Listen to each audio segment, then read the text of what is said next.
guys. Today's a very special night. It's a night I've been preparing for quite some time. Tonight is a night where we're going to take a nice little journey into love.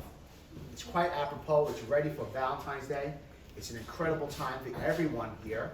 And it doesn't matter who your significant other is. We all love one another. And this is a time where we have to take the opportunity to make our relationships better and better. And how do we do that? We do it with being very deliberate. I like to start off with a joke. I got some stuff over here. So this is really not very gender specific, he or she stuff, but just, it's kind of funny stuff and I'm going to put it out there. So I want you to hear it. So she says, "Why do you do it this way? It makes no sense." Or should I say, it would make more sense doing it this way. He says, all I hear is, I'm stupid and I can't do anything right. Another one says, "Why don't you just stop and ask for directions?" The other one says, you're incapable of getting there all by yourself." How many times have we done that one? Right? This one says, "Why don't you stand up for yourself with your boss?" All the other person's hearing is this: "You're a wimp." I don't know about you, but communication is so key and so important. I can't tell you how many times over the life of my relationship I have screwed things up in a big way. I don't know about you guys, but I'm raising my hand. How about you guys? Anybody else screwed up because your communication wasn't just quite right? Or you said things that maybe you wish you could walk back? Nope, it's him. It's always him. Yep. It's always her, right? It's never you. I got it. I understand. So I want to welcome everybody to what we call, or what I call, should I say, Connecting for a Change, a deeper journey into intimacy. I'd like to spend some of my thoughts. I've taken a lot of heart searching, my own personal experiences and things that I've learned, to be able to share with you tonight things that I believe that are going to enhance and make your life better. I hope that when you leave here today, you have better experiences and you love better. I'd like to start with something that I always call, remember when you were a kid, what's your earliest memory? My earliest memory is, believe it or not, it's only 5 years old. But some people have earlier memories. They have 3 years old, 2 years old. Some people, my best friend says he remembers when he was 8 months old. I could never remember anything that far. But since we've been little children, we've always been wanting to be heard. Always, if you were a toddler, or even when you were in the crib, what did we always do when we wanted to be heard? We screamed as loud as we possibly could so that people would hear us, and so that we possibly would be heard. Well, I have to say that there is such a key element inside of us as human beings, not to just want to be heard, but to be listened to. How many times do we find ourselves being heard, but the listening is not happening? All we have is vibrations of voice going on, but there's not a lot of listening, and there's not a lot of stuff that's being computed. You know, one of the things I like to talk about is dominancy in conversation. How many times have you guys had a conversation with somebody and you find yourself that you're in a dominant conversation? Let me explain to you what I mean by that. You have a conversation with somebody, whether it's your significant other, it could even be a friend, and as you're talking, it sounds like Fox News or CNBC. You're talking at each other. Is anyone learning or hearing anything? Tonight we're going to learn a little bit about what that looks like. We're going to learn what good communication looks like, because I'll tell you, so many times I've messed that one up. I've blown that 1,000 times. Where you just you want, like that little toddler, you want your voice to be heard so desperately. What do? You just figure if you talk louder, the other person's going to hear you better. It's not really the truth, is it? I have to say that we have needs that are very, very deep inside of us that are sometimes so loving, but the way they come out is so toxic. I don't know about you, but I've loved pretty toxically in the past. And that's the reason why I can stand up here today and spend time with you today and be able to say, you know something? What do you need to do better? What do we need to do better to love better and to move forward in our own personal relationships? A relationship is like building a house. Think of it this way. when you're building a house, what do you guys normally do? Well, first thing, you can go look for a block, or if you're building a house, let's say you're going into an area where there are no houses, or you're going to be the first one in that neighborhood. You look for a plot of land. What do you look for? Do you look for garbage land? Or do you look for land that has strength, that has good bedrock, so when you lay your foundation, it's strong, right? We look for areas in where we know there's going to be growth. We look for areas where we know that as our families grow and as we go into our lineage, we know that it's going to be there tomorrow. The big bad wolf is not going to come and blow your house down. That's an old one for you guys that are a little bit older like me. But as we're building our houses, what do? If you're building a house, you'd have to go to an architect, wouldn't you? You'd go to an architect and you would need a couple things to make that really, really work. You need a good set of plans. Would you need a good contractor? One that's not going to rob you? That's it, right? One that's going to treat you fairly. You would need, if you were going to do it yourself, would you need tools? Maybe some of you guys are pioneers. Maybe some of you guys like to build your own stuff, but you need good tools, wouldn't you? Well, you would need a lot of things, because would anyone here, is there a person here that would just wing it? Raise your hand if you would just wing it. You would build a house and just wing it. No. Why wouldn't you just wing it? Probably wouldn't just wing it because it's important to you. You know it's going to be an investment. You know it's going to be something that you're going to be living with for a lot of years. When we liken building a house to a relationship, all of a sudden we start to see things in the right light. We start to recognize that you want your house to be there for years and you want it to be valuable, right? Well, you want your relationship to be there for years and you want it to be valuable. You want it to be something that you can go back and look at and say, you know something, I've done some good work and I feel really good about this. I know there's some people in the back over there just come in. Would you come in and have a seat over here? We'd love to see your beautiful faces. Come on, don't worry about getting in front of the camera over there. We'd love to see you. My daughter put me back. Yeah, sit wherever you feel comfortable. So let's talk a little bit about building it and building for the test of time. There are certain things in a relationship that we all have to take very careful consideration to when we're building something for the test of time. And I don't know if anybody remembers when Mom would say, when you're going to look for that significant other, don't go fishing in a pond if you're looking for a great white.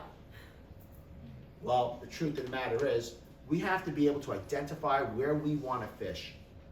And then we need to what we should really need to do is identify the kind of fish we want and then go fishing in those right spaces. But so many times, we find ourselves doing something.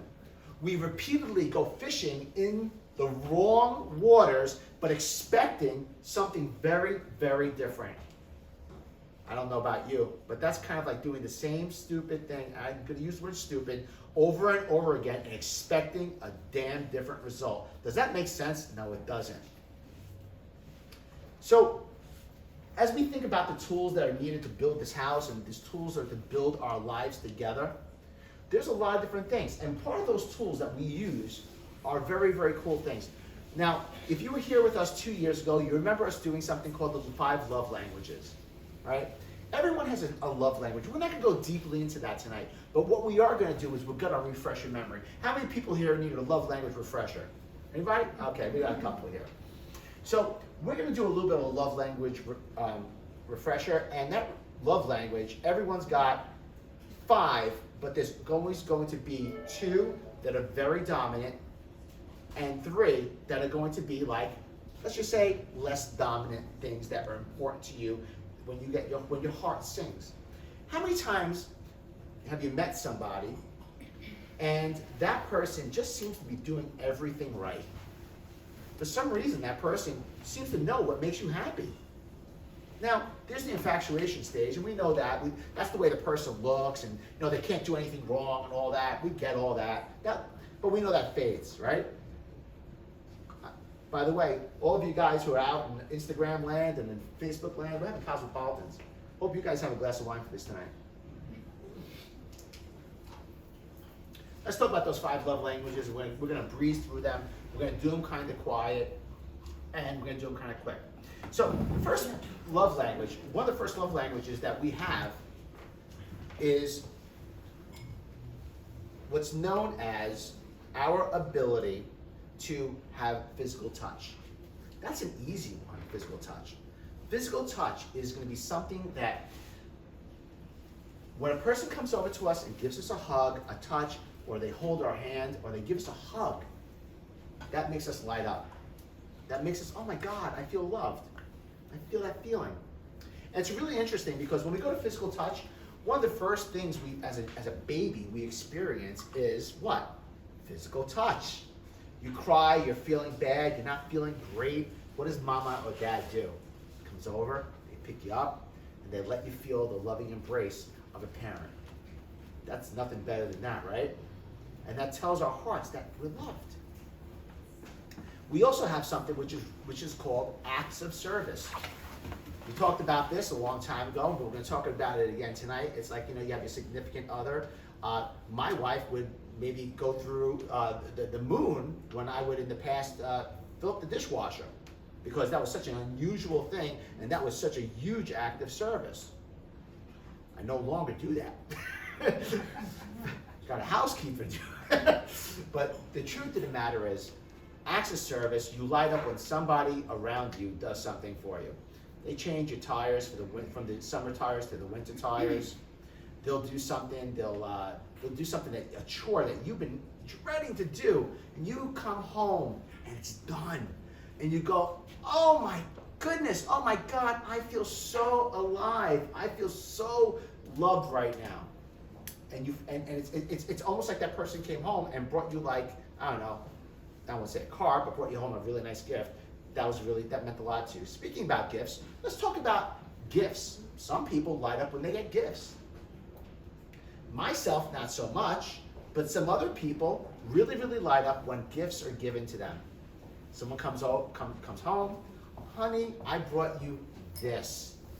If your love language is gifts, you go to pieces with that. You're like, oh my goodness, I can't believe it. Oh, he or she is gonna get lucky tonight, right? That's gifts, right? How about words of affirmation? Let's take a moment and talk about words of affirmation. Words of affirmation are so, so cool. So if you're a person who loves words of affirmation, guess what? You're a cheap date, but that's cool. All a person needs to do is authentically, and here's the key word, authentically identify something about you that is beautiful, and then simply they let you know that they identified it, they see it, they appreciate it, and they make it known. Especially when they make it known around other people, that could really set your life on fire. So words of affirmation are really important.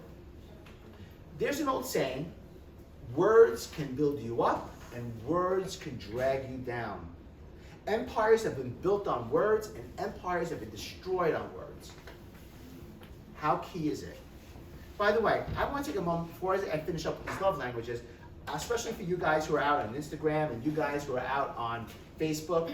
I want to take a moment and say, we are going to have time for questions. So if you have some questions, put your questions up. We're not going to answer them right now. We're going to answer them toward the end. But we will be answering questions in our audience as well as online. That is my privilege and my pleasure to do that. And I love being here with you guys. So that I'm not out of order over here, I want to get back to the love languages. If your significant other, your partner, the person that cares about you, knows your love language, they're speaking to you in your native tongue. Ooh. Let me say that again. If your partner knows your love language and what makes you light up on fire and speaks to you in that language, that's your native tongue, all of a sudden, the fireworks start. But what's interesting is because, let's be honest, we all love ourselves pretty well. You know, I love it when he said, you know, the greatest love of all is loving yourself. I'm gonna be honest, I disagree with that song tremendously. Because I think we all love ourselves pretty damn well, to be honest. We may have self-loathing issues or whatever, we have issues, whatever, but for the most part, we know what's good for us and we take good care of number one for the most part. That's really the truth. We know how to take good care of ourselves. The truth of the matter is, where we struggle is being able to see through the eyes of another person and being able to have the love, the empathy, the apathy to be able to reach that person. And the love languages, if you're not cognizant, if you're not looking, if you're not trying to find out. Can someone get me a love languages book from up front, please? Thank you. If you're not cognizant and you're not thinking about what that significant other's love language is, you're going to be speaking to them. Are you ready? You're going to be speaking in, thank you so much, Alex. You're going to be speaking in Swahili while that person speaks in French, and they're just going to go, huh? Does everyone get that? This is a great book. This is the 5 Love Languages. You can pick it up pretty much anywhere. You can go on Amazon. You can order them. I'm just going to show you over here for online. 5 Love Languages. This is a really, really great book. I suggest that everybody take the opportunity to please get a copy. It's a quick read. It's great. And you know what the cool thing is? It has an assessment. It has a cool little test you can take. So you don't have to read the whole book, because guess what? Like me, I hate reading. Sounds crazy. I write a column, but I still hate reading. So I listen to most things. I listen to a lot of audiobooks. This has a wonderful little quiz you can take, and you'll easily identify your love language, and you'll also identify the love language of somebody else that you care about. And I think that's one of the tools. So rather than this being a big shovel or a ladder or a drill, okay, or a saw in building our house, let's take a look at this as one of our tools and what we do for building our house that's going to last, which is our relationship. Does that sound cool? Yes. All right, great. So let's take a moment and also talk about, you know something, I'm getting a little parched and I just still want to drink my Cosmopolitan. I didn't get a chance, so guys, this is your chance to start drinking up.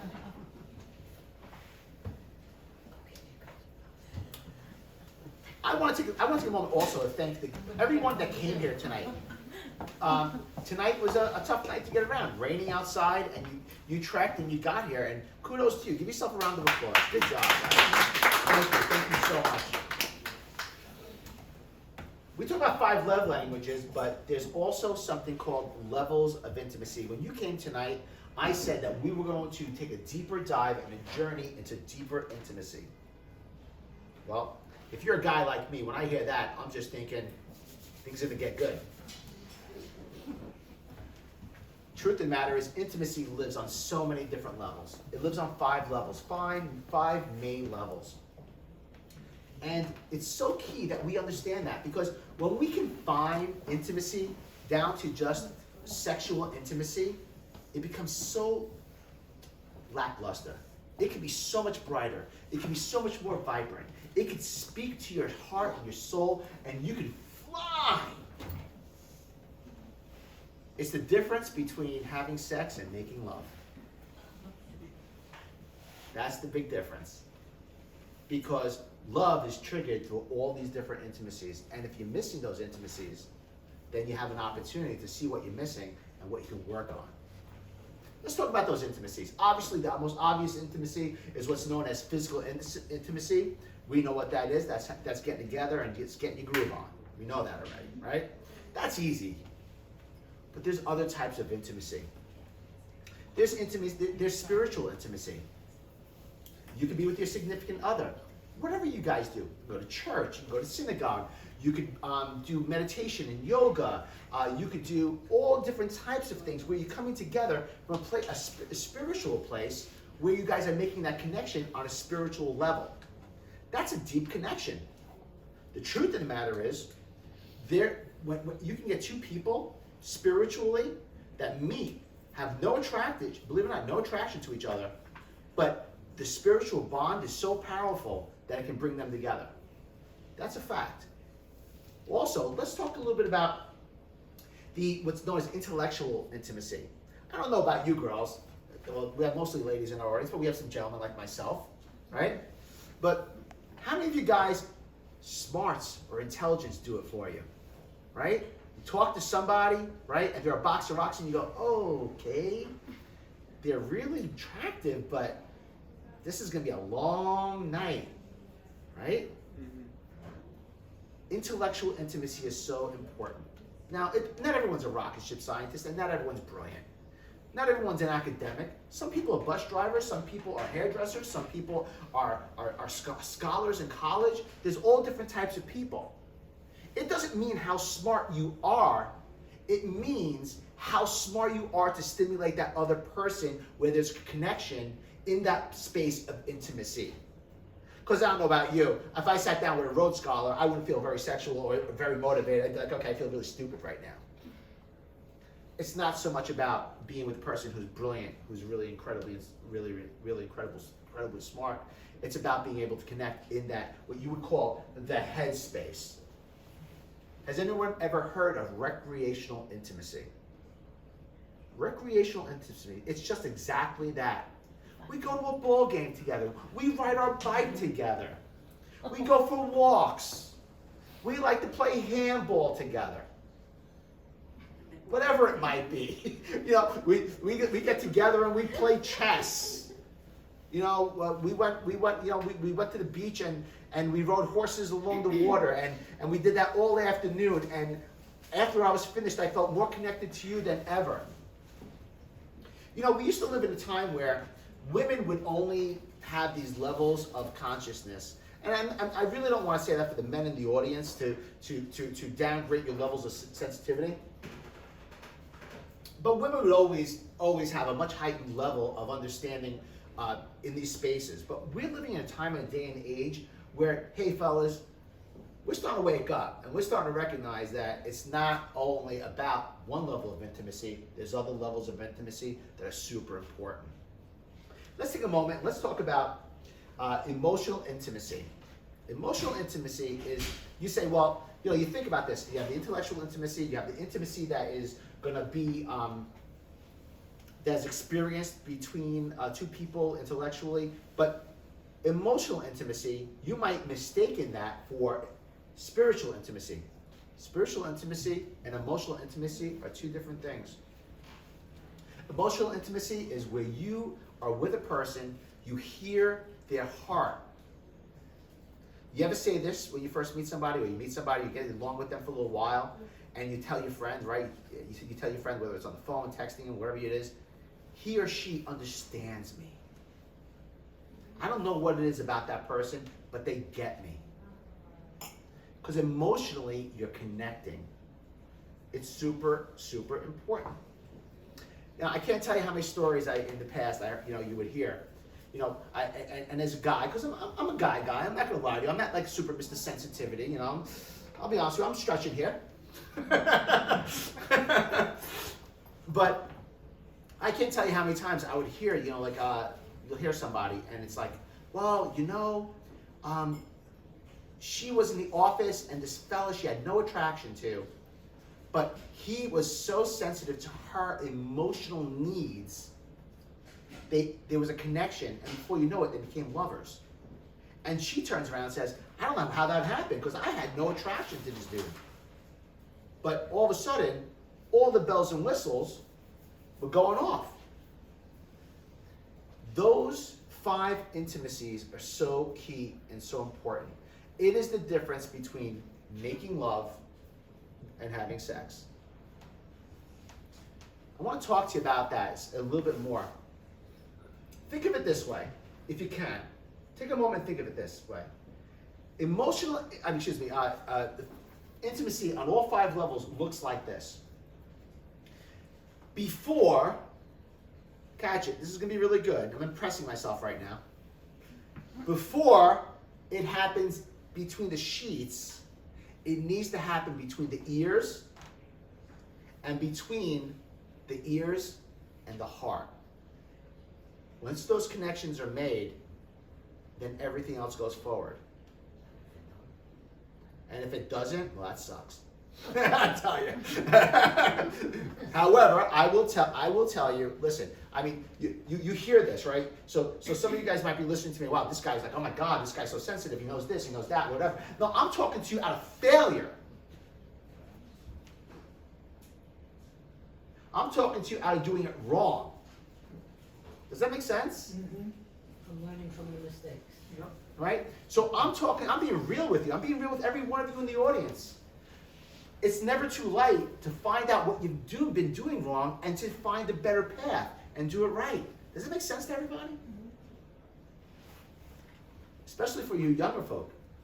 You start doing it right from the jump, you find yourselves in a better position. But you know what the cool thing is? If you're older, or even if you're divorced, you know what the beautiful thing is? This is a sunny day tomorrow.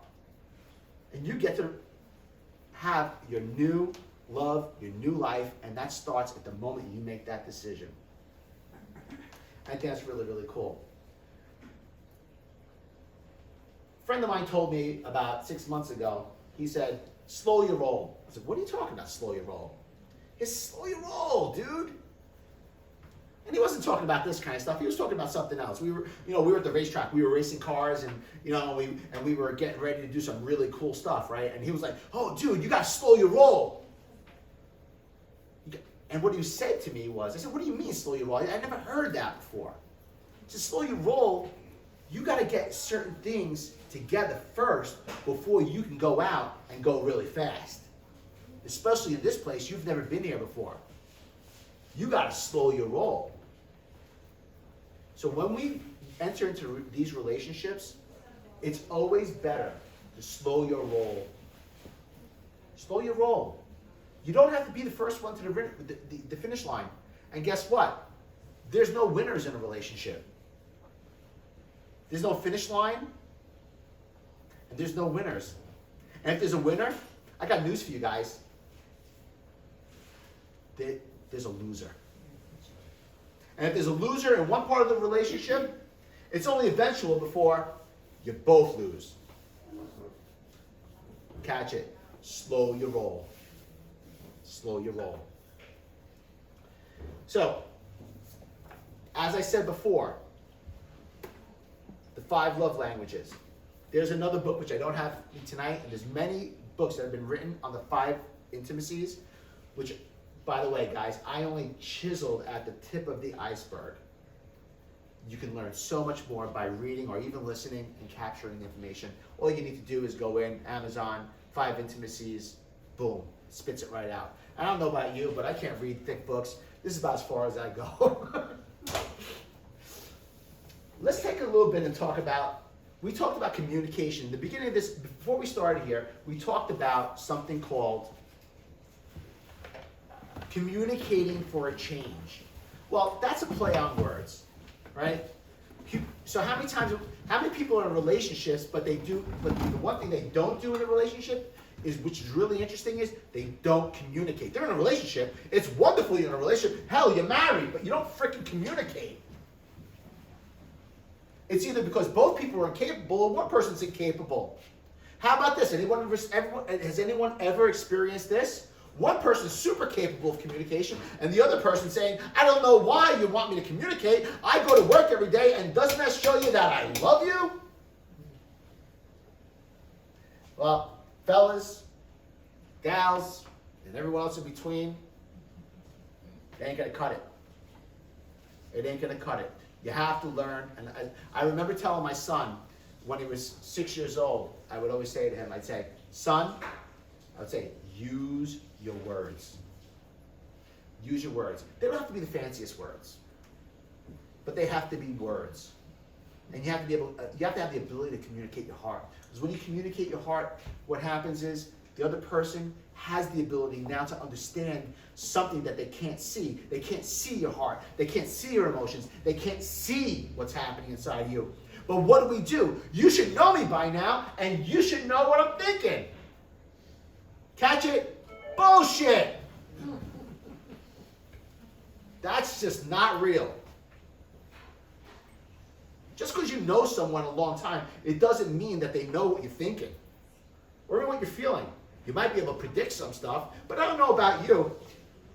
How many of you guys like to be in a predictable, monotonous relationship that's the same year after year after year? Not me.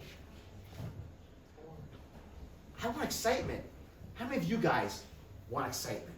How many of you guys want to be able to say, "Wow, I'm with this person for 10, 15, or 20 years, and I still feel excited every day when I see them"?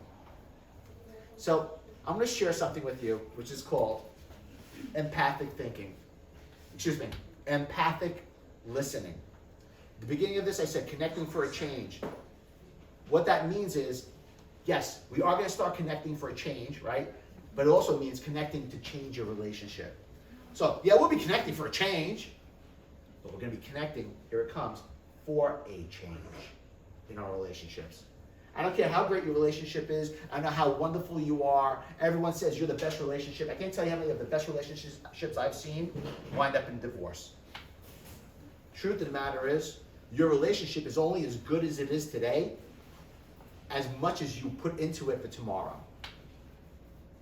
And that's just the reality. I'll do it with a big smile on my face. Okay? What does empathic listening look like? That's a really, really important thing. You're with your significant other. You're with a person that you care about. Empathic listening means you do just that. Remember before we started, we said we used the CNBC or the Fox commentators, and they're just talking over each other, and a lot of noise is happening, but there's nothing really getting accomplished. And if they get louder and louder and talk faster and faster, of course, now they're going to be heard. No, that's not the reality. We're going to do an exercise, and I challenge each and every one of you, because this is the most important part of whatever we do tonight. You go home with your significant other. In regular conversations, when the person that you're talking to speaks, are you ready? Catch it. Ball gag yourself. Take duct tape. Bite your tongue. Let that other person speak, because while their mouths are doing this, you're doing what? You're listening. How can you listen to, especially a person that you care about? How can you listen to that person if your mouth is running and you're not listening? That's why God gave us 2 ears and 1 mouth, so you can do 2 times the what? The listening, right, guys? It's safe they have nothing to say and we're still talking. We're gonna come back to the end. Right? You know, someone No, we're gonna do that. We're gonna catch up with that at the end, okay? Thank you. So let's talk a little bit about the ability to absorb. Let's be honest. How many times are we listening to somebody and all you're thinking about is what you're gonna say next or how you're going to reply? Let's be honest. We're all guilty of it. Person's talking, and all you're thinking about is how you're gonna deliver that witty zinger, or how you're gonna deliver that thing that's gonna get your point across the finish line. And guess what? Nothing just happened. The reason why is because we believe deeply inside of us, that if we listen, we lose. I hate to say it, but that's the truth. We believe if we listen, we lose. You don't lose, you win. But there's a part inside of us that says, as long as I'm listening, I'm not being heard. Remember when we get back to the toddler? The toddler screams, you pick it up, I want to be heard, right? When you pick up a toddler, right? Now mommy or daddy is saying you're going to be heard. Does the toddler stop screaming? More times than not, no. They continue to go for it. Have we really evolved beyond being toddlers?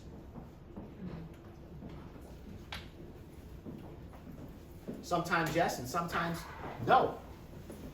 Truth be told, we have to train ourselves. Great relate. We have some over here. Come up over here. Right up here. Right up here. Sit together. Hey Frank, do you mind going to heat? Thank you. So let's talk about what that understanding looks like when we want to be heard and when we're going to share and we're going to take turns. So everyone think about this for a second. Taking turns. Can we think about that for a second, taking turns? When you are in a position and you are going to be talking to somebody, I want you to think about what it means to take turns. You having a conversation with somebody? You take turns. How many times do you remember? Remember when you were 5 years old, you were in kindergarten? Remember that? And what did your kindergarten teacher tell you? Okay, boys and girls, we're going to take turns. That was one of the first things we learned. We're going to take turns. Somewhere along the line, we forgot how to take turns. The only turn we want to take is our turn. And we're going to keep taking that turn, and we're going to keep monopolizing that time until we believe we're heard. But you know something magical happens when you actually take turns. And you actually listen to another person. The beautiful thing that happens is they start liking you. Just because you're in love doesn't mean you're liked. A person has to like you enough to listen to you.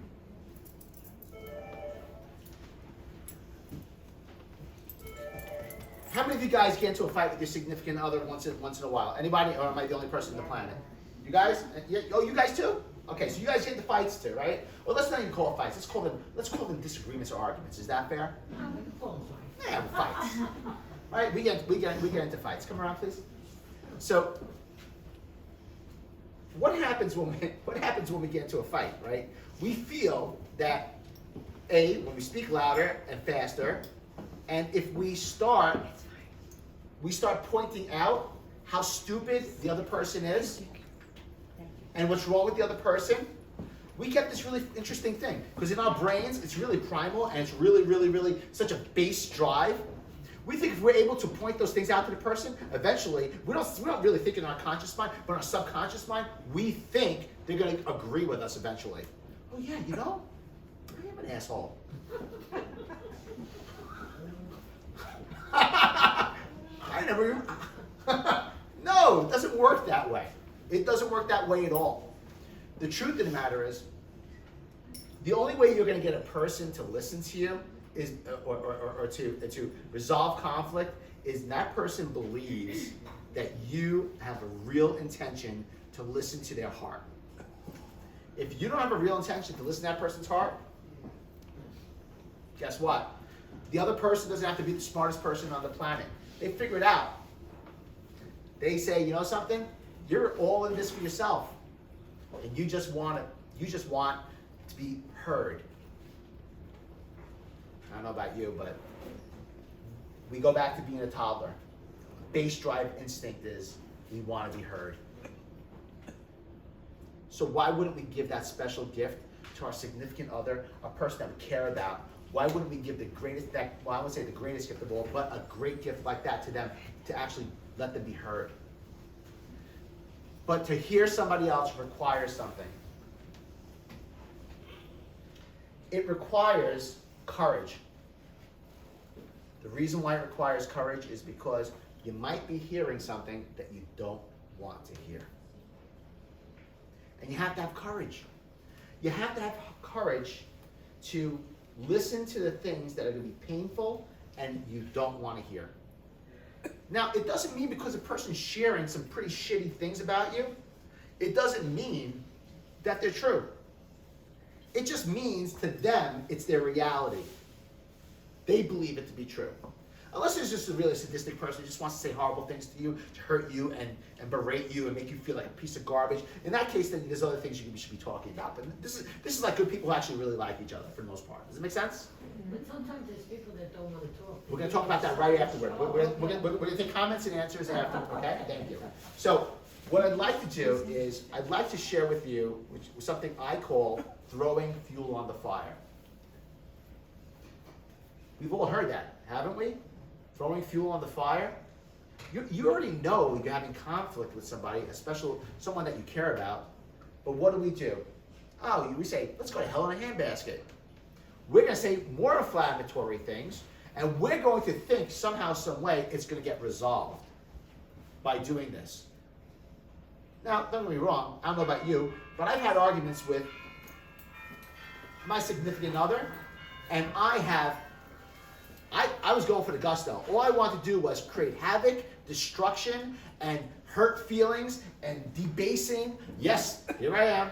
saying it right here in front of everybody, I wanted to cause destruction. I'm not talking about that. I'm talking about two people who really want to be able to be heard and really make something better together. I hope that makes sense to you. Because there are those times where we as human beings want nothing but, catch it, because this is it. We as human beings want nothing more than a pound of flesh. I just want to hurt you. I want you hurt. I want you feeling terrible about yourself. I want you to feel like a piece of garbage when I'm finished. And I want to pound my chest like an animal when we're finished. But that's not really the best versions of ourselves. And I don't think majority of you people really get to that place, especially because we're talking about people that we care about, we love, and we're nurturing relationships, right? Anyone ever hear the expression, you can't put the dung back in the donkey? Anyone ever hear that? Or, as more commonly known, you can't put the shit back in the horse? That means sometimes when you say certain things that are so terrible, or you didn't mean them, you said them out of anger. How many times have we all said, I didn't mean that, I said it out of anger? And you know what the truth of the matter is? Sometimes we don't mean things and we do say them out of anger. Because really what we want to do is just inflict a little pain. And back in the old neighborhood, we'd say, turn in the screws, turn in the knife a little bit, right? Well, the truth of the matter is, when we do that, it leaves emotional scars. And if there's enough emotional scars, eventually you have a collage of ugly. And a lot of times, if there's enough of those scars, you have a relationship that doesn't stand the test of time. So think about what you say, especially during conflict, because sometimes you can't walk it back. You can walk it back, but you know the truth of the matter is, you can't put the shit back in the horse, it's already done. Make sense? Hope it makes sense to you. So, there's an old expression called being stiff-necked. It's a biblical term, and it means your neck is stiff. It won't move. Like when you pull the old pictures of pulling a donkey, can't pull a donkey. Notice that not because his feet are planted in the ground, because the donkey has his neck. It's so stiff, it won't be pliable, won't be moved forward. We have to always be careful not to be stiff-necked. So stubborn that we're not any good for ourselves or the person that we're with. Because if we're stiff-necked, we're never going to get to a middle ground, ever, ever, ever. You're only going to see the world through your eyes. And if that's the case, then you don't wind up with things that are very, very good. So let's recap communication. When another person is talking, what do? We shut our mouths and we listen. When somebody's angry, and by the way, I don't know about you, but I screw up a good amount. And if I'm getting a good earful because I screwed up, you know what you do? You take your licking, you shut your mouth, and you let that person go and let it all out. And you just sit there empathetically and you listen. With that sorry look. Would anyone like to see my sorry look? It looks like this. Puppy dog. Right? And you listen. Right? And as you listen, the other person, what happens is they start to feel that they're heard.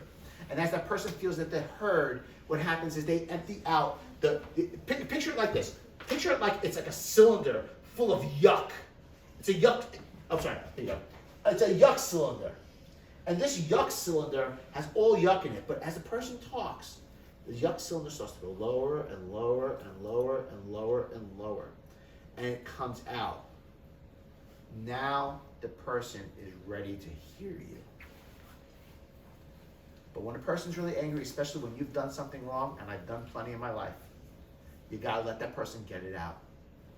And you just gotta sit back and listen. How many of you guys have been gotten even more pissed off when you know and you know they did something wrong and they start defending themselves? Huh? Is that nice? Right? You just want to pull out a machete and go, ha! Right? Well, guess what? You have to have that sensitivity. If you did something wrong, you got to be able to just sit there and just let the other person go. But you know, there's something that's more important than that. By show of hands in this room, and don't be bashful, because I should get every hand up in this room. How many people in this room like second chances? Oh, we all like second chances. That's pretty cool. All right, you guys like second chances? Yeah, me too. You guys like second chances. Good. So we all like second chances. We all agree we like that, right? Okay. We all like second chances, but what's just pretty interesting is we don't like giving second chances. Ooh, listen to that. We all like second chances. We all like grace. We like grace. We love when people give us grace, but we don't like giving it so much. That's really interesting.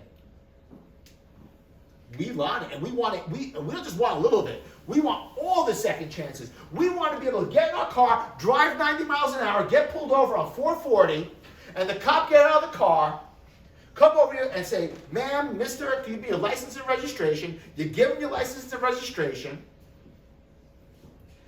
They take a look at it.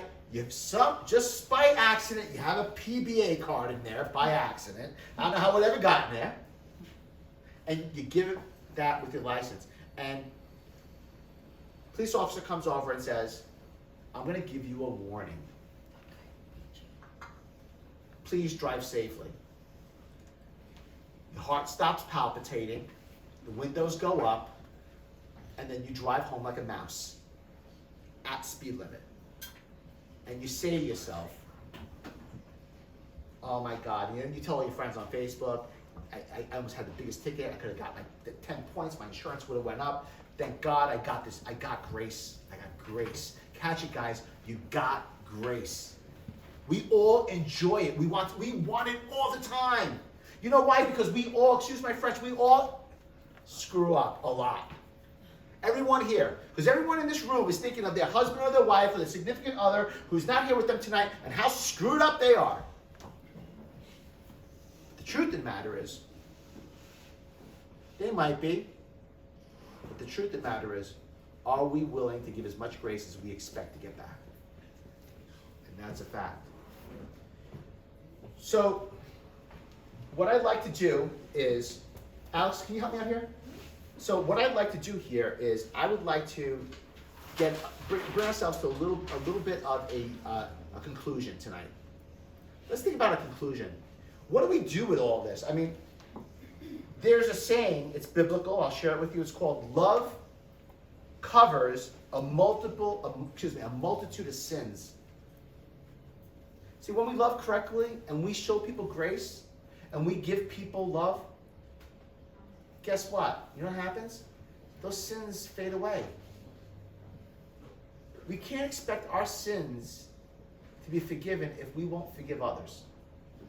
Forgiveness is so huge and it's so important. And listen, I'm not saying, because some of you guys have had some really horrible things happen to you in your life. Some of you guys have had some, how can I say it? Horrific things. Who cheated on me, who left me with the kids when I was, when the kids were 1 year old, who never comes home, whatever it might be. And I'm not saying that you should be a punching bag. I'm not saying that. I'm just saying Valentine's Day is a time for love. And if we just sit here and talk, and if we just reduce this down to just communication, and we don't get down to the core of the fact that communication, absolutely, but communication in an environment of love. In an environment of love. Let's give people the love that we expect to get. There's an old saying, treat people the way you want to be treated. These sayings are not for any reason. So as we go forward now in 2022, and I almost can't believe I'm saying 2022, Valentine's Day 2022. But as we go forward in Valentine's 2022, let's love better. Let's be intentional. Let's be intentional with our words and our speech and the things we do. Let's think about what our significant others need to set their hearts on fire. What is their love language? Take the time. You have now, it's the 3rd of February. It's the 14th, it's just a couple days away, but it's not tomorrow. You have the opportunity to discover your significant other's love language. Do it now. Do it before it's too late. Focus on those intimacies. Take action. Because if you came tonight in our audience, or if you're here on Instagram, or if you're here on Facebook, and you just are here tonight for entertainment purposes, well, great, you've been entertained, it's wonderful. But my intention for you guys tonight is to be able to come to you guys that you leave here with richer, better, more satisfying, real relationships that are meaningful, that are blossomed, so that when you reach out to me and you guys send me emails, I want to hear, that really helped me. My relationship is better. You know, this is Valentine's Day. We could look inside ourselves, or we could turn it into a bitch fest about our significant other. That's the truth. Because we could do no wrong. It's everyone else that screwed up, not us. We're just amazing. That's not the truth. Love covers a multitude of sins.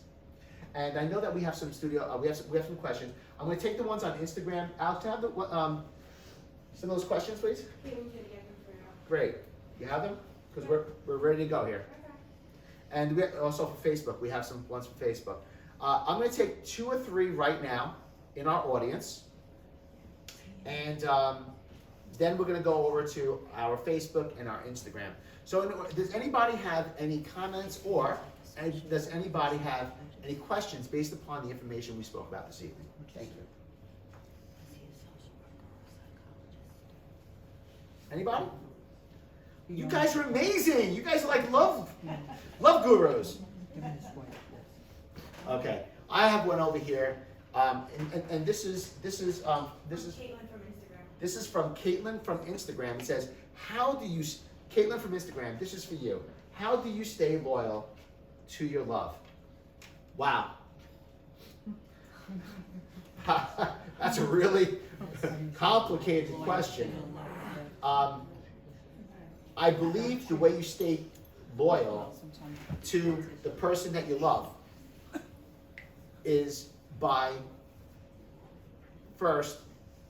being able to have good character and be a person of integrity.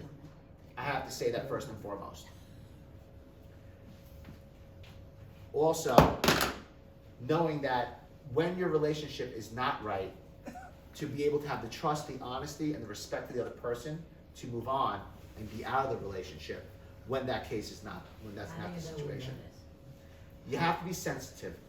You have to have it. You have to be able to use your heart. You have to be, and guess what, guys? Sometimes people are telling you that they're out of this relationship, and you just don't want to hear it, or you want to tell yourself another story. The truth of the matter is, you have to be sensitive. So to answer your question is, how do you stay loyal? You stay loyal by knowing that you're in a good relationship and doing what is right until it doesn't feel right anymore, and being honest in the situation. That's how you stay loyal. Because it's a matter of integrity. What else do we have here? Frankie from Instagram. This is Frankie from Instagram. Frankie from Instagram says, what's the best way to show my loved one their appreciation? Wow. Is it Francis or Frankie? Francis. So Francis says, what is the best way to show my loved one their appreciation?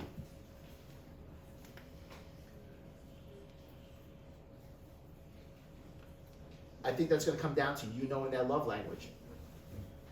It's going to come down to knowing what makes that person feel, catch it, this is the word, what makes that person feel edified. When you know what that person when that person feels edified, that person then feels appreciated, and they feel like they feel valuable.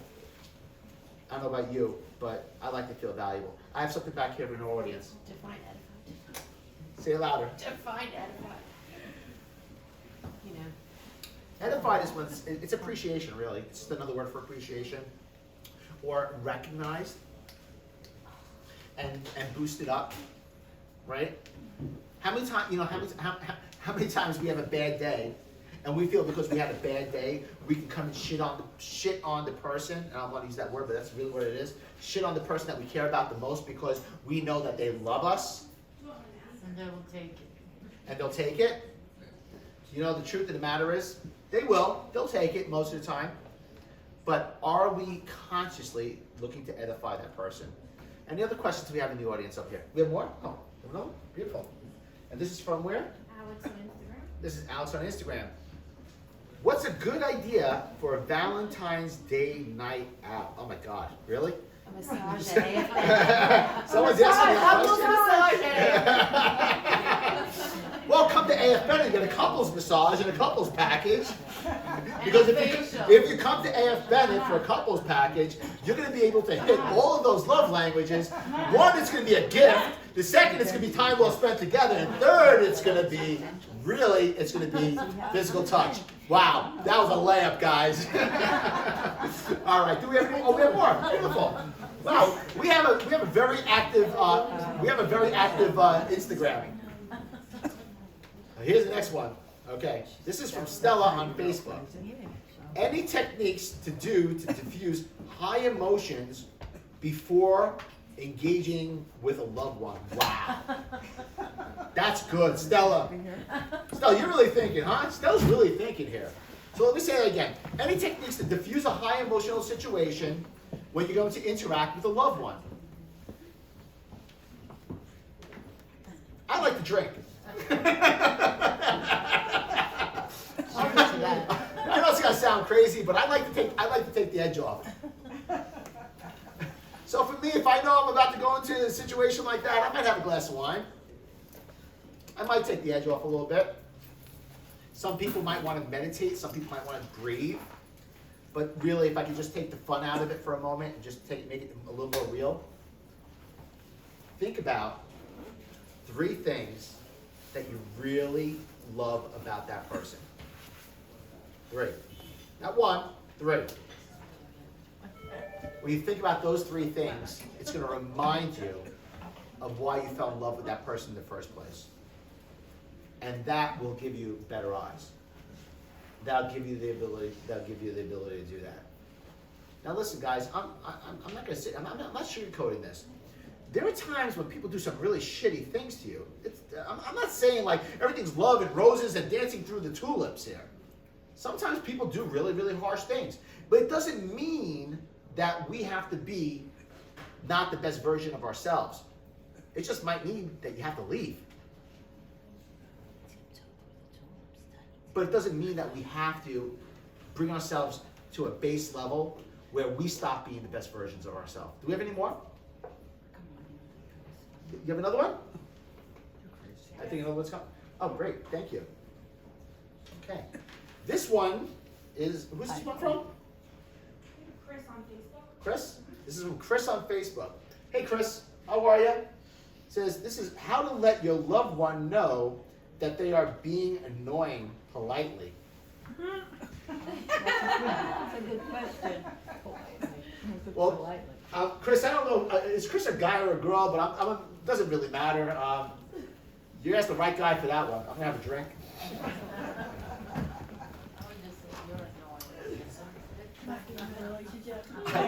I think the best way to let somebody know that we care about, that they're annoying us, be honest. is just to be straightforward.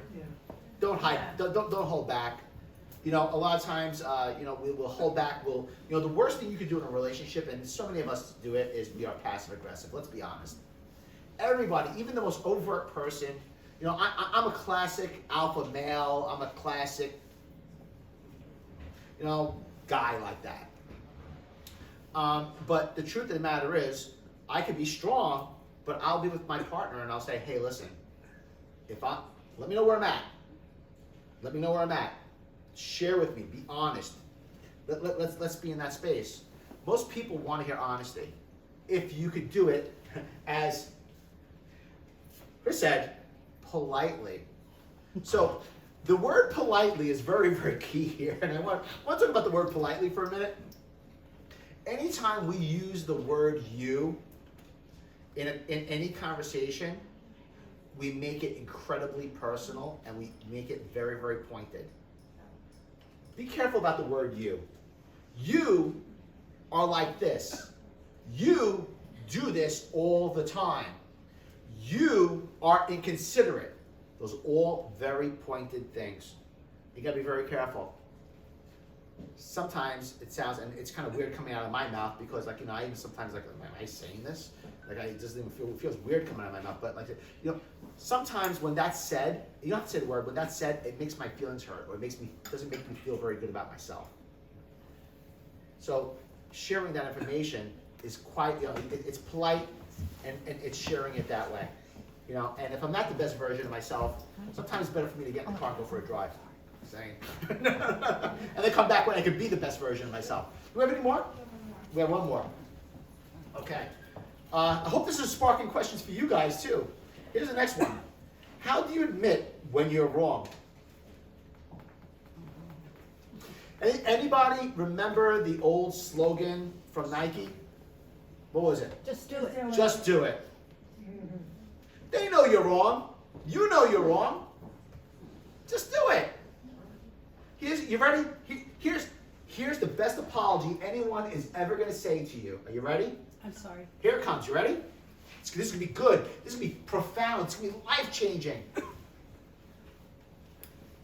I'm sorry. What I did was really wrong and it was offensive. Do you have it in your heart to forgive me? Simple. Here's the wrong apology. Wrong apology. Here it comes. You ready? I'm really sorry that I did that, but you're really being a real ass. Blah, blah, blah, blah, blah, but. So what that is that really an apology, or is that a apology with you're really just an ass and that's why I did it? Sometimes we have to take ourselves out of that space and we have to just allow ourselves to be wrong, and we have to allow ourselves to be forgiven. And we said love covers a multitude of sins. Absolutely. Allow yourself to be forgiven. Forgive. Give grace to others. Love better. This Valentine's Day, love better in 20. Oh, we have more. I was about to wrap. Okay, is this it? From Jack on Instagram. Okay, this is Jack. We have a lot of guys going on. Guys, well done. Well done. We have Jack. Yeah. All right. Okay. Jack says, how do you get a woman to... No, he didn't say that. Jack said... Jack said, how do you become a better listener? Jack, the best way to become a better listener is practice. The truth of the matter is, run your mouth less and truly just hear what that person has to say. Whatever your significant other has to say, just be there, just listen. And guess what? That person's going to feel loved, edified. But it's practice, guys. All of this is, how many of you guys believe would not believe this if I say this? I'm going to say this. Thank you. You would never think that love or loving or Valentine's Day or lovely cushy feathers and hearts and cupids and my bread pie and all that happy stuff, right, has anything to do with the big D word. The big D word. It's scary. We live in a world where accountability is a bad thing. We live in a world where we have to have not 50 shades of gray, we need 5 billion shades of gray. Because 50 weren't enough.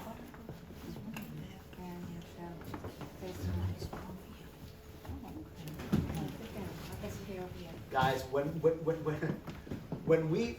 we are in that, when we're in this space where we're truly trying to love one another, and we really want to build that bridge, these things start to become very natural. But they take the big D word. They don't happen by accident.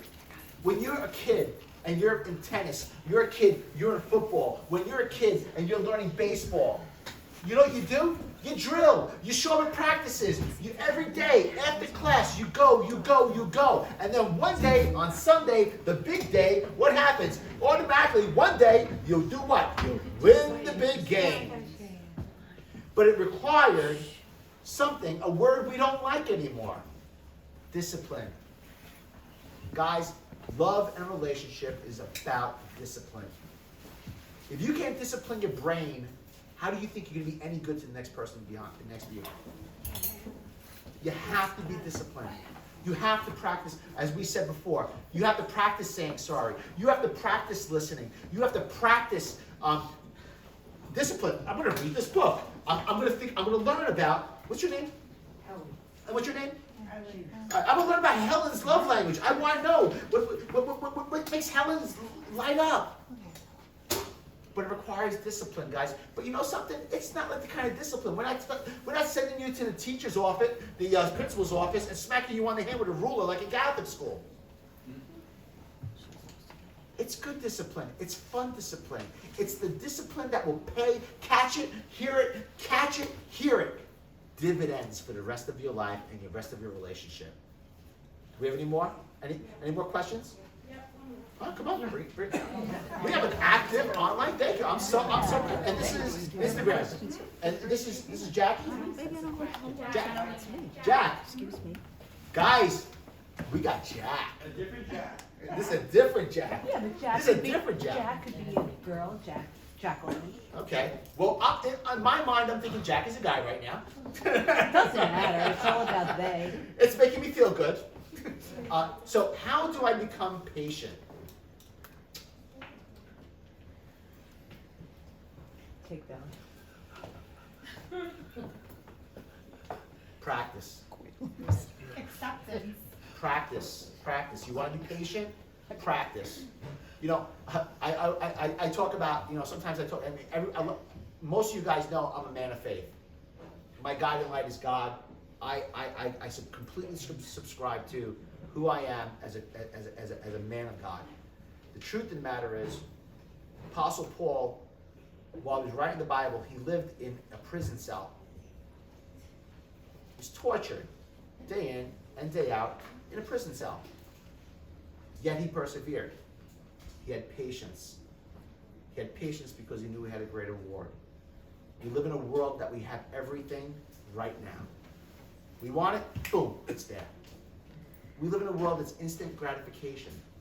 We live in a world that tells us things that are not reality. Your relationship is not going to be instant. I'm sorry, it's just not. Your relationship is going to require work, diligence, application, good times, bad times. It's going to be a work of art. But when you're finished, you're going to wind up with a Picasso, a Rembrandt, something that you hang on your wall and say, oh my God, we did that. But just like those artists didn't just walk in and say, hey, I'm having a good afternoon, blah, blah, blah, blah, blah. Voila, put that up in the Louvre. It required a lot to do that. It's sort of great relationships. Do we have any more? I'm good tonight. Okay, this is from Denise. You look really good in that red tie. No, I'm kidding. Just kidding, Denise. How do I handle not liking one or two of my partner's friends? Throw them out. His friend, no, Is that your he's friends with them. The third, guys, this is an important one. I want everyone to hear this because this is really important. Denise says, how does she handle not liking one or two of her partner's 30-year-old friends that they have for 30 years? Wow. If I can be honest, Denise, Again, value. if I can be honest with you, it's not your bag. It's not for you to like or not like.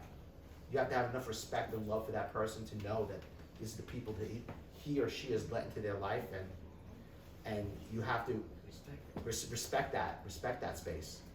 And sometimes it's harder to do because sometimes the people that we have in our lives have friends, if I could be honest, that are not very nice, or they're caustic, or what's worse is they're a bad influence on our significant other. And that happens. It's me that I asked the question. And in that case, then if those friends are hurting your relationship because your significant other is a worse version of that self because of a bad influence, then you need to start to set some boundaries. But at the same time, then you have a big girl decision to make. If that person is in that relationship and that relationship's not going to go away, can you build a bridge and get over it? Because if you can't build a bridge and get over it, you need to maybe go over that bridge yourself alone. That's the truth. We have another one. What's some advice? This is Chris. What's some advice on being a better listener? Okay.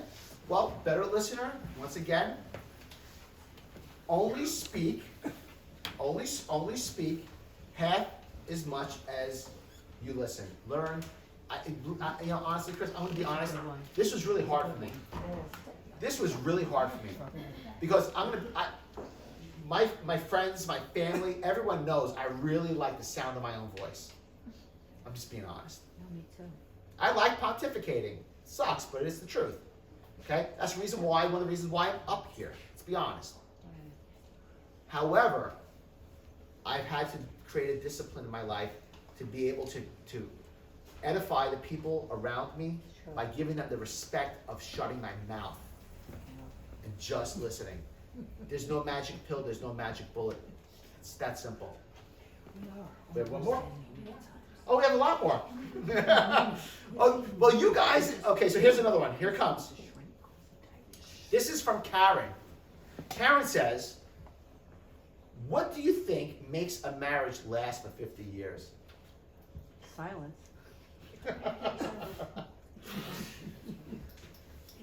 I think a marriage lasts for 50 years when there's two people that Compromise. truly understand each other's love languages and go out of their way to fulfill those love languages. I can't tell you how many relationships I know.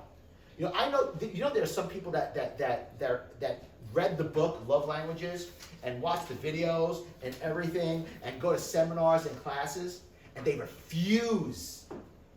I say it angrily. They refuse to give it to the other person. What do you do with that? You don't get 50 years. You have to be willing to stretch yourself. You have to be willing to say, this is my love language. This is how I naturally speak in my native tongue. Facebook is going over there.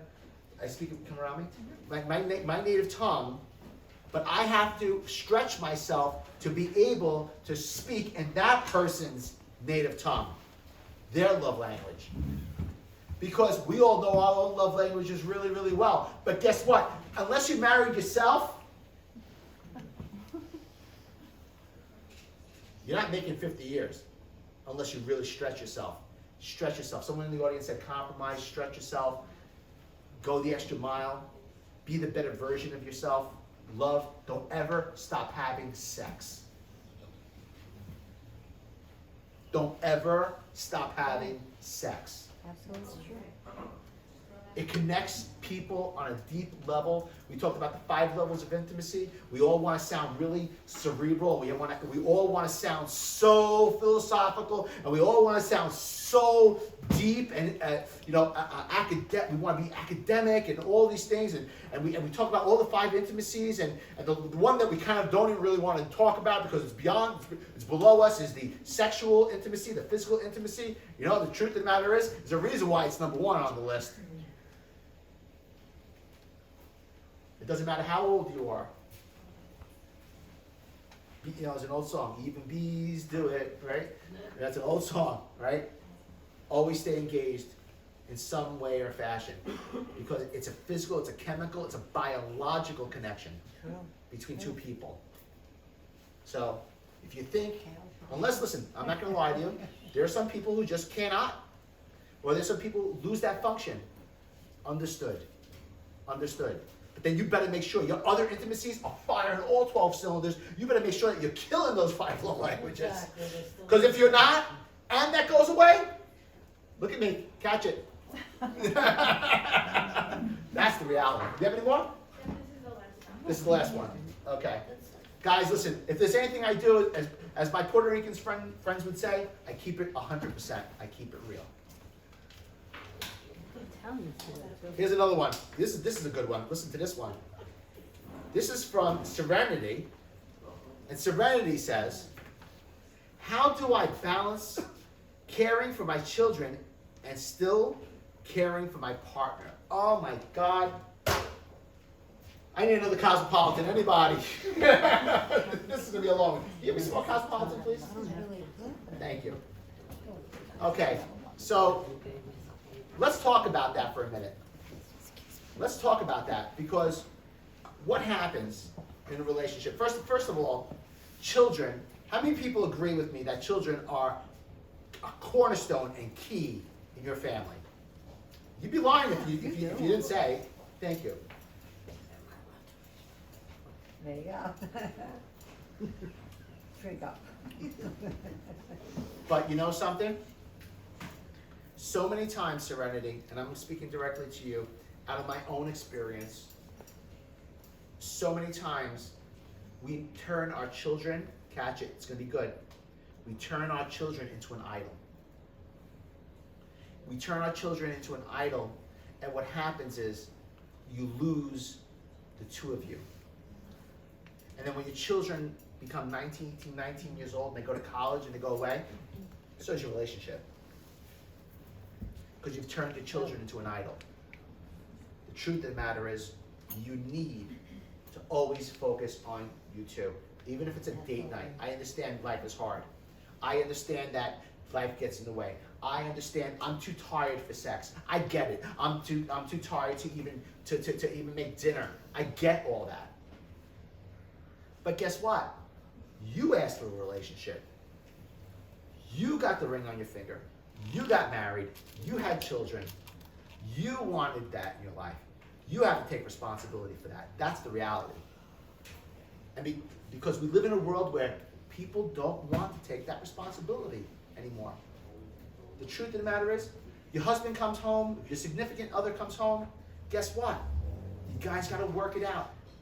One night, I know we're tired. I get it. I get it. Have someone watch the kids. Put that special thing on that he or she likes. Put that special dress on, or that special work boots that turn me on, whatever the hell it is. You know, I'm coming in, I got my thong on with the construction belt and hammer, whatever, it floats your boat. But do that thing. Do that thing, because the truth of the matter is, one day the children will be gone and you'll still have your significant other. And then you have to then deal with what is really going to be there. Do you have any more? Guys, I want to thank you all. This went a little bit longer than I thought it was going to go. I am so incredibly thankful for everyone here in our audience, everyone on Facebook, all the lovely people that are on Instagram. It was truly my pleasure, my honor here at AF Bennett to be able to be here with all of you and share with you, more than anything, my heart. I wish all of you a blessed, happy Oh, we have one more. Did you write the book you referenced earlier? Oh, no. We have these books for sale for if you want them. You recommended, I assume. Oh, yeah. If you want these books, we get them on Amazon, or we have them up front. If you want to buy them, we sell them for what we buy them for. 5 love languages? What's the name of The 5 love languages. So, guys. I do have one question. No, we have one more question. Go ahead. I know. Am I going to need to drink for this one? Yeah. Okay, here we go. I know way too many people that their relationship with their husbands and wives Very loud. are platonic. There's no sex. They're like brother and sister. What do you think about that? They just stay together just to have a partner, but there's no sex involved. I think that if both persons feel fulfilled in that space, I feel that. Excuse me, Marie. I'm over here. I'm on Instagram. Thank you. I think if two people feel comfortable in the space of being platonic, Yeah. that's fine. But they both have to feel Right. that way. Because if one person doesn't feel that way, it ain't gonna work. Well, in many cases, one person don't feel that way, but they have adhered to the other person's way. You're fooling around. Just to stay If there. that person, but wait, I No, want not to speak to that. I want to speak to that. If that person has it within their heart to move in that direction and be platonic, and it doesn't bother them, Yeah. then fine. There were so many more forms of intimacy, like just wrapping your legs, holding your hands. If they can't do that, then Everyone's I don't wanna different. spend my life with my Everyone's, brother. everyone's different. I am a man Call that would not be a good relationship for me. I And, agree. You know, I agree, because I would always think they're cheating on me. They're with me for whatever I bring into the party, but they're doing the deed with someone else. maybe. And that works for a lot of people, if they're honest. But there's a whole, it's very layered. It's very complicated. I think it's very important for us to all be the best versions of ourselves and be honest and bring that forth. Because when we do that, guess what? People don't get hurt. I'm gonna take one more question here. To your question, sometimes in marriages, I know a lot of men that had gotten sick, you know, heart condition. Things ain't pumping right, like your heart. Yeah. But you married them better for worse. So there are so many more caring things and hugs, like he said, the touch could make you feel like a million. If they don't have that, then I don't. I happen to agree with you. Right. There has to be, all those intimacies have to be Right. engaged. So in other words, you know, just what you said, there's no sex. agree. So there's no sex in the relationship, right?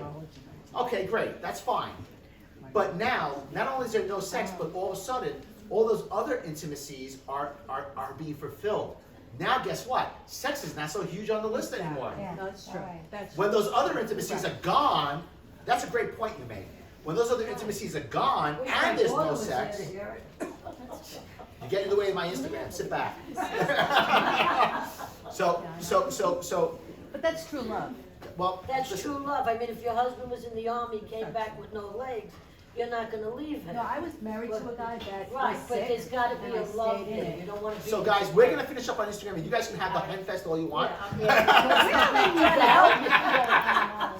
Call me. Okay, so we're gonna wrap up here on Instagram, okay, for our audience. I'm sure you guys can talk among yourselves as well, and you guys can have that glass of wine and go nuts with yourselves as well. But right now, we're gonna wrap things up. I wanna thank everyone for being here. I wanna wish you a happy. Thank you.